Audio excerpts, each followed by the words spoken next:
Charge Matt DeSarno ensured that we had the right personnel with the right skills on the scene to handle any situation that may evolve.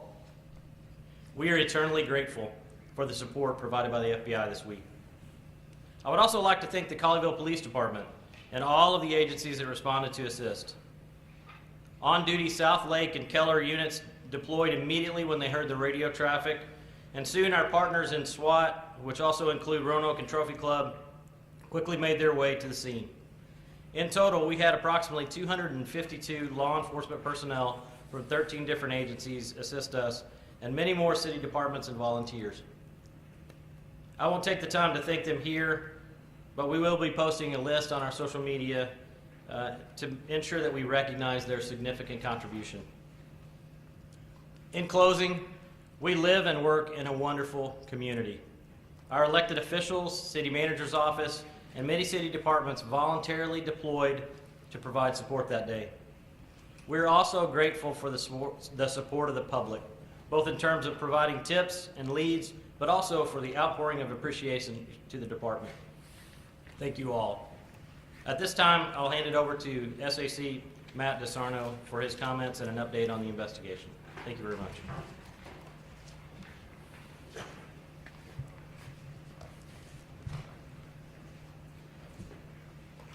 Thank you, Chief Miller, and thank you for the continued service to your city and community of Colleyville. It's been outstanding to work with you and with this entire community and your department throughout this crisis and this investigation.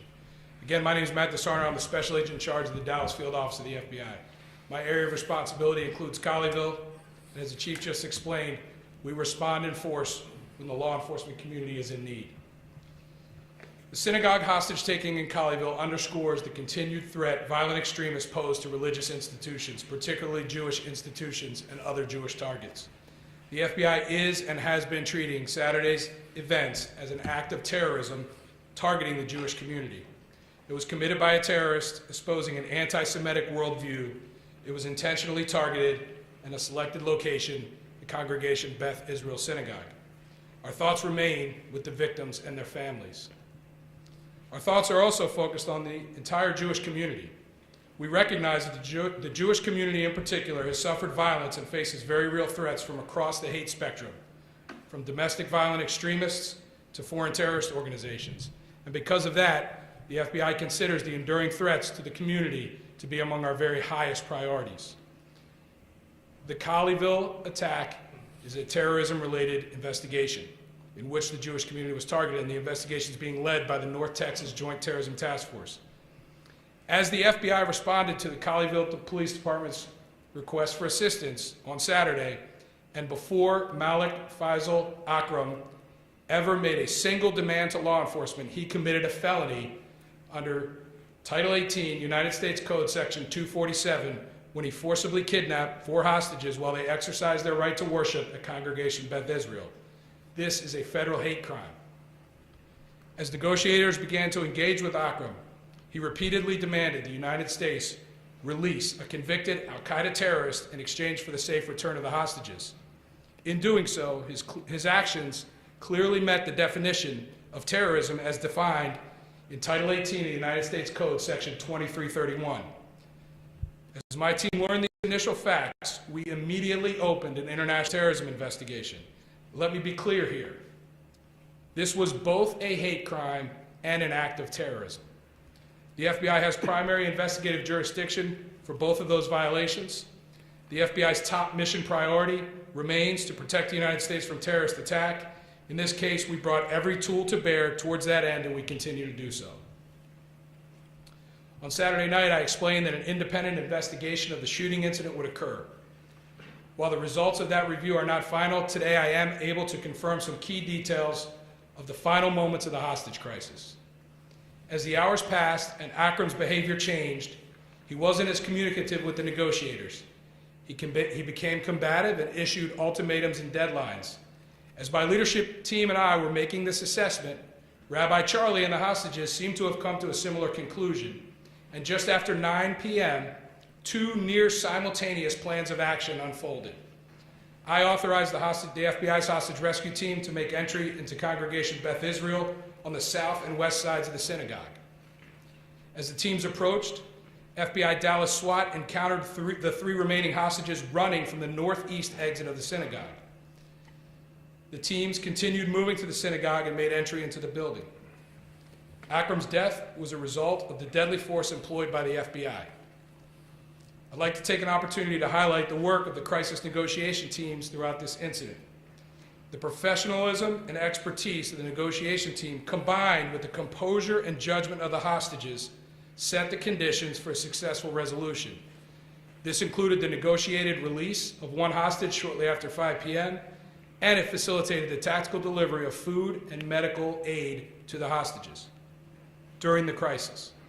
Rabbi Charlie and the other brave individuals who were held hostage are survivors, and they are heroes. This remains an ongoing international terrorism investigation.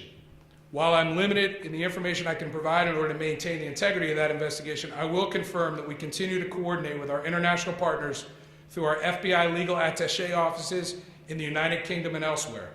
We continue to work with our intelligence community partners to learn as much as we can about Akram, his associates, and his motivations. We are following up on a high volume of viable leads, as this is an evolving investigation into a terrorist who crossed global boundaries and who was not known to and did not have prior contact with U.S. intelligence or law enforcement authorities.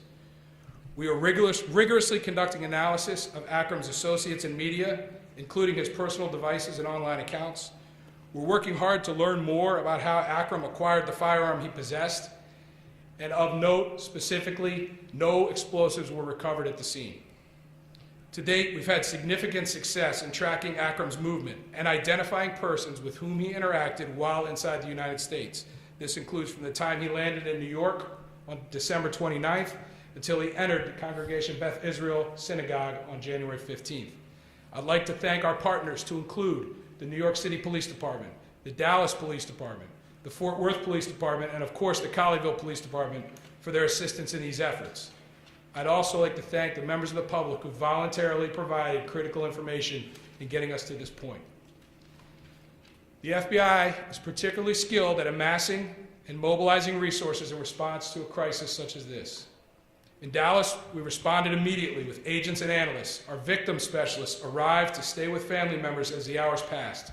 Our Dallas Critical Incident Response Team, including crisis management coordinators, SWAT, evidence response team, and crisis negotiators mobilized.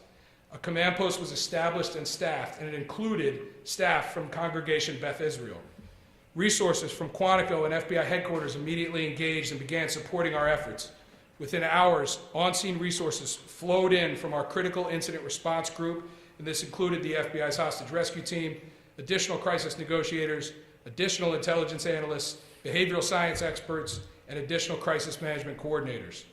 Throughout the day, we worked through legal process with technology providers and other partners to establish operational advantages. We received immediate support from our local, state, and federal law enforcement partners. And at present, we are leveraging all resources at our disposal to analyze and exploit data and evidence at the FBI laboratory, at our Operational Technology Division, and at the North Texas Regional Computer Forensics Lab. We will continue to devote resources to this investigation as long as needed, and I want to thank each person who has been working steadfastly since last Saturday to ensure in the pursuit of justice. As the crisis shifts into investigation, we continue to apply the same rigor to our investigative, intelligence, and operational practices. It's what the American people expect, and it's our FBI mission to protect the American people and uphold the Constitution of the United States. While we have not seen any specific or credible threats related to this incident, my team in Dallas and the entire FBI continue to work with our partners to identify and mitigate threats to the Jewish community and others. Members of all faith communities should not have to be worried about the threat of violence at their services. Since Saturday, my colleagues around the country and the leadership of the FBI have been engaging with the Jewish community to provide updates, to reaffirm our commitment to protecting faith communities, and to highlight available resources. The FBI and our partners at the Department of Homeland Security have significant, valuable training and awareness resources available both online and directly through our field offices across the country. Additionally, we work very closely with the ADL and other similar organizations to increase awareness, provide training, and inform communities about threats. I was struck by the welcome message on Congregation Beth Israel's website. In part, it reads, "We care about you, we strengthen each other, you have something to contribute. I can't think of a better sentiment at this time. Rabbi Charlie was a rock, even amidst his own crisis. He was a leader and a teacher and a protector. He provided safety, orchestrating a daring, successful escape. Personally, his conduct throughout the day provided me with a level of comfort and confidence that is difficult for me to explain. Rabbi Charlie, the heroes you were with, your congregants, your families, have endured unspeakable trauma. We care for you and we seek to strengthen you. And as you have shown us your strength, we hope to do the same for you. Thank you. Thank you. I'd like to invite Rabbi Charlie Citron Walker to the podium.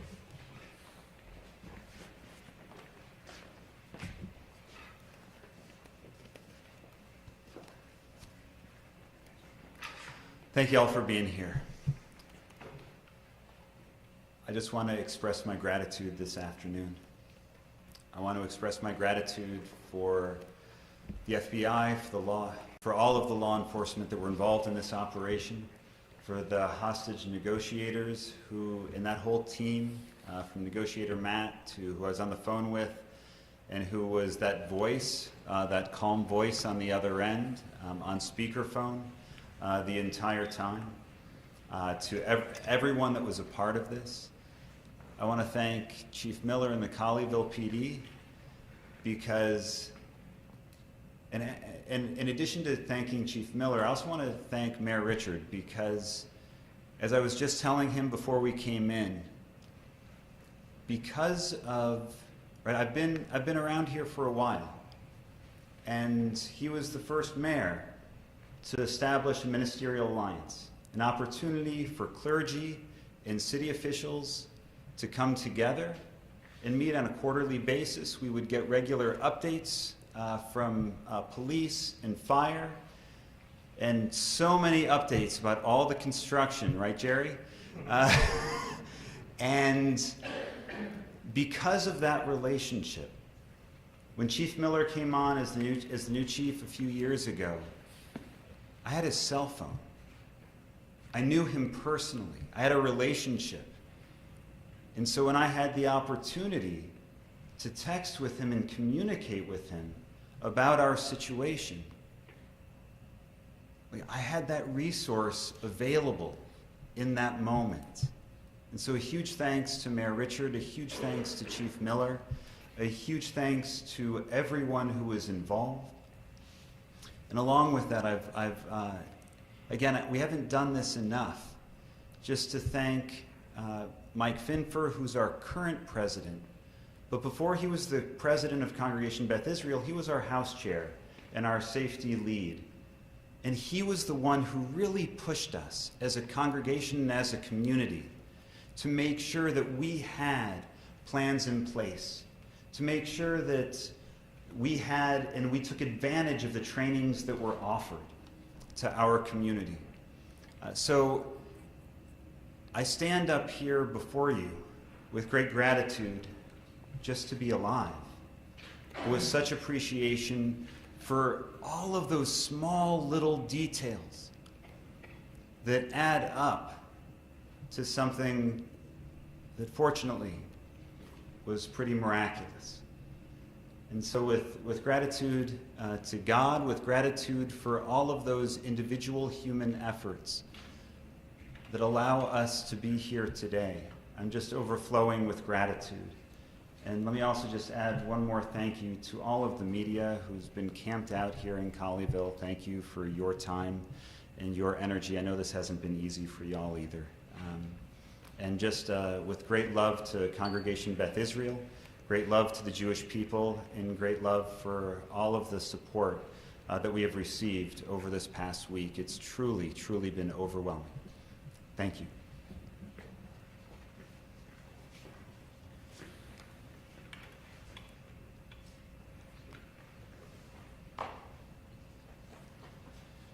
Okay, we do have a few minutes for questions if there are any.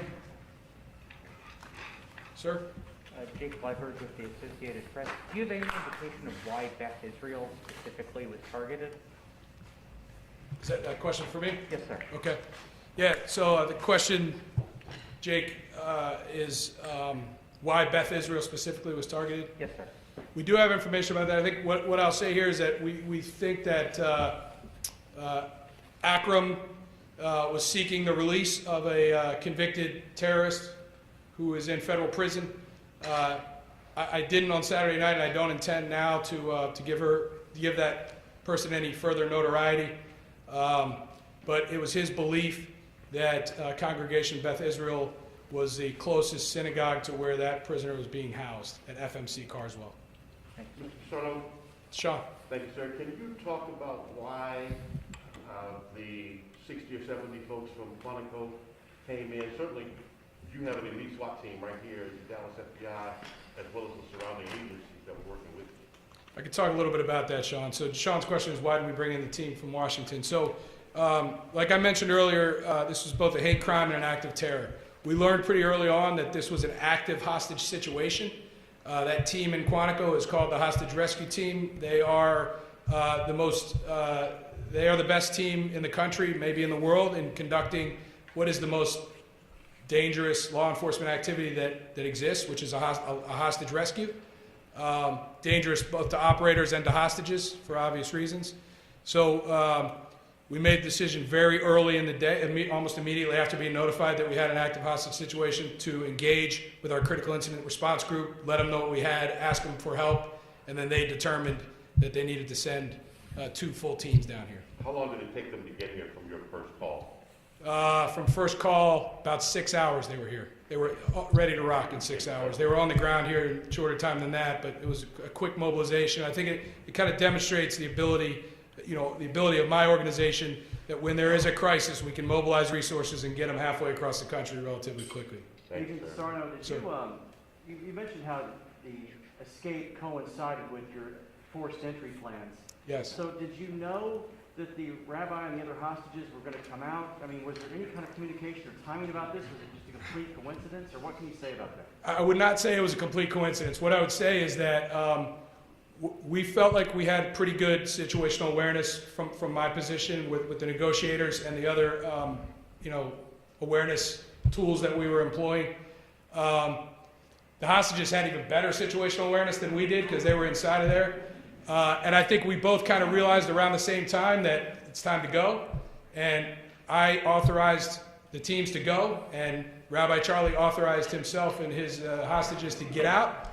And I think that's how it worked. Sir. In looking into the suspect's past, has it put anybody else on your radar, whether here or elsewhere? And if or if not, what do you need from the public as far as that's concerned? That's a great question. Thank you for asking that. The question is whether or not other people are on our radar and what do we need from the public. So right now we have gotten great support from the public. We don't have a specific call to action for the public. We feel like the 15 or 16 days that he spent here in the United States, we have made good progress on identifying his movements and his associations and people with whom he came in contact with.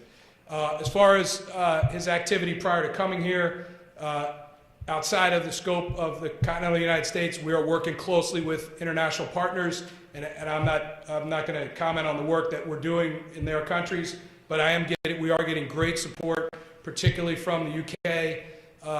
Great lines of communication, coordination, and collaboration is as good as it can. So I expect that we'll be learning those types of details, and we are learning those types of details currently. Have you Sean? detained anyone locally? What's that, Sean? I'm Have you sorry. detained anyone Oh, locally? the question is, have we detained anyone locally? We have not detained anyone else locally here in this investigation right now. Thank Jake. you. Where and how did Akram acquire the gun he used in this attack? So right now in our investigation, that's a primary gap that we are working to fill. We are actively focused on that piece of the investigation, and hopefully in the near future we'll have more information that we can release about that. Thanks, Jake. Sir. Have you identified the man who accompanied Akram into the Alcorn shelter on January 1st, gave him a hug, patted him on the back? Do you know who that person is? Do you feel he's involved in this at all? So we believe that we have identified all the people that Akram had contact with or interacted with in this area. And that's really, I really am not in a position to, I could, we still have an ongoing investigation, particularly as it relates to other people, so I can answer the first part of your question that we have identified that person. Do you consider any of those people accomplices that you've identified? At this point, the question is, do we consider them accomplices? At this point, all I'm prepared to say is that we have identified them. Do you believe that Akram was about to possibly kill a hostage at that point? I mean, what was his mindset, and how concerned were you that something terrible was about to happen? What I can say is, and I, if Rabbi Charlie wants to comment on this as well too. So my perception of the events were that what I was perceiving and what my leadership team and the negotiators were perceiving was that the situation had gone from bad to significantly worse, and that it was time to take action. And I think that,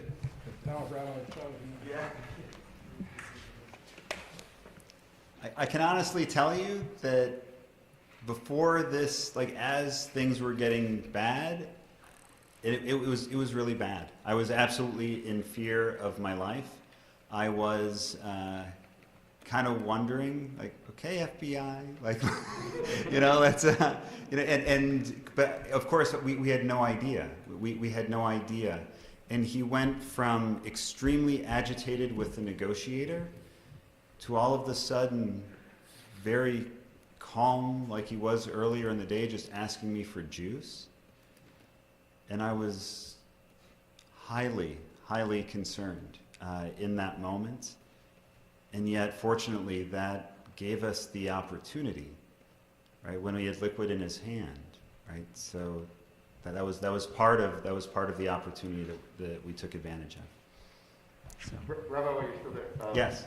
You in your statement just now, that you had said when it got to that point at the end, you became very, very fearful for your life. Yes.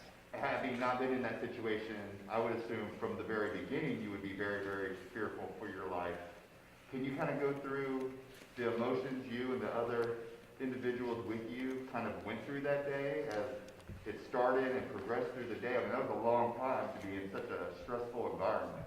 I would just say that we were fearful the whole time, right? It's hard not to be with someone with a gun in their hand, kind of pointing it at you the whole time. The first, hour or so, hour and a half, was extremely, extremely upsetting, extremely terrifying, and there was a long period of calm conversation. Again, once he was talking with us, he wasn't yelling at us, and we were able to have conversation. He was certainly right. We were constantly looking, right? We were constantly looking for an opportunity to leave. And it was very, very hard to find an opportunity where we all could leave. Right? That was kind of something in all of our minds. Right? None of us could imagine one person going and leaving the others behind. And so it took a very long time, and we were very fortunate in many ways. Right? And when the opportunity presented itself, we were able to take advantage of it. But it was pretty on edge all day. Rabbi, can you talk a little bit about services starting back up tomorrow and how that's going to look? Is it going to be virtual? What information are you doing? The public can participate in services through our Facebook Live program. And so we, and anyone that would want to come and pray with us, we invite that participation. But we will be having services tonight. We will be having services tomorrow morning, our traditional observance. Any message for the Jewish community this Shabbat? The message for the Jewish community this Shabbat, more than anything else, is as best we can. I want to encourage everyone to have a Shabbat Shalom, a Sabbath of peace. God willing, we're able to find a sense of wholeness with our families, with our communities, and that is that sense of peace that comes with every Sabbath, each and every week, and that's our opportunity to help make Shabbat a day of holiness, to make it a unique day out of the entire week, and we all desperately need that sense of peace. And I would extend that not only to the Jewish community, I would extend that to all communities. This question is for the special agent in charge. Can you take us back to the moment where you had to make that critical decision to send your officers in? Can you take us back to that moment, what you were thinking, what you were feeling?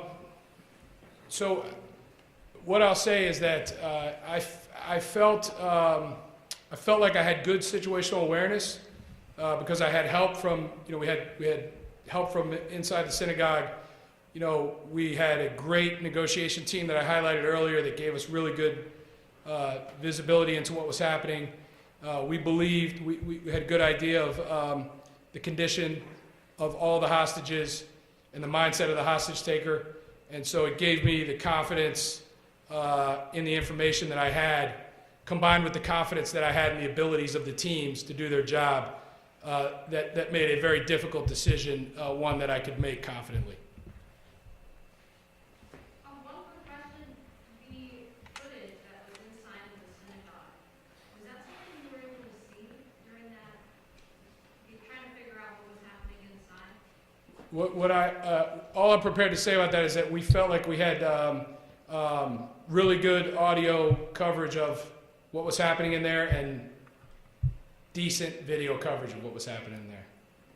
Enough to give the decision makers, the negotiators, and others general situational awareness, but we did not have full visibility of what was happening.